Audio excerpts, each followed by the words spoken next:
Okay, come on guys, it's been almost 5 months now. You should know better.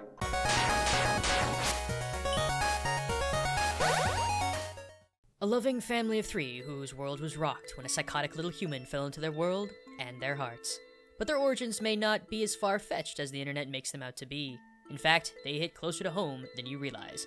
This is the Dreemurr family, behind the culture. But seriously, in my conquest to culturally analyze everything I can about Undertale, I found out the entire Dreemurr family has theoretical Irish cultural origins all their own. We established in my past Culture Shock episode that the ASC are governed by a king and queen of the underground, to which Toriel and Asgore fit those roles. But what are they? Well, simply put, they're based off of a fairly well-known Irish monster known as the Puka.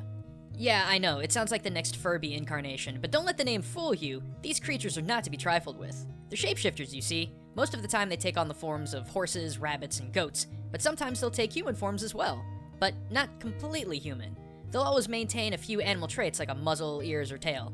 I mean, that certainly explains why there's an anthropomorphic bunny girl in Snowdin saying that the other rabbit on the leash is her younger brother. 2 different forms.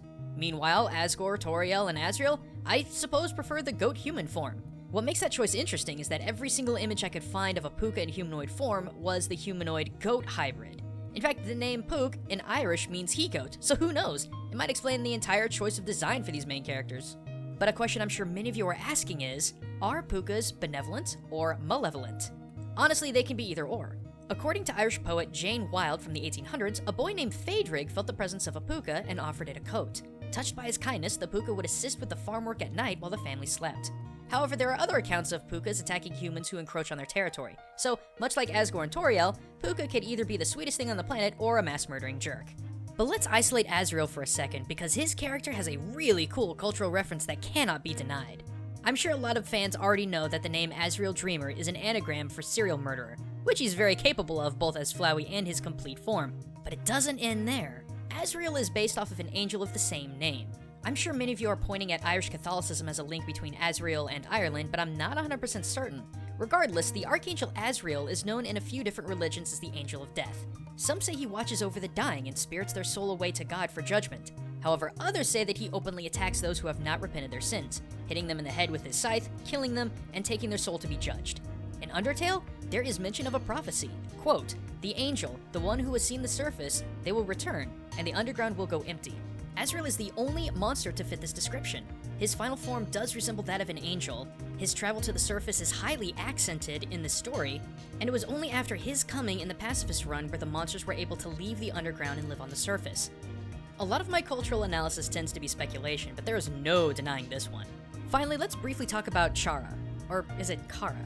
And I mean, yeah, why not? They were a member of the Dreemurr family, adopted, but still a member. Chara's character and motivation is completely shrouded in mystery, so much so that no one really even knows how to pronounce their name correctly. But consider this, if we were to call Chara, with the H being silent like the word chaos, the thing that Chara loves to bring, then their name takes on a completely new meaning. For the word Chara is an Irish word for friend. And who was the first human to truly befriend the monsters? Who was the, quote, future of humans and monsters? Chara. Well, we're about halfway through this analysis and there's plenty more to discover.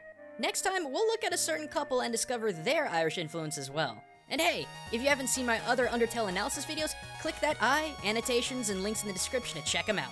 But until next time, everyone, this is Gaijin Goombah signing out.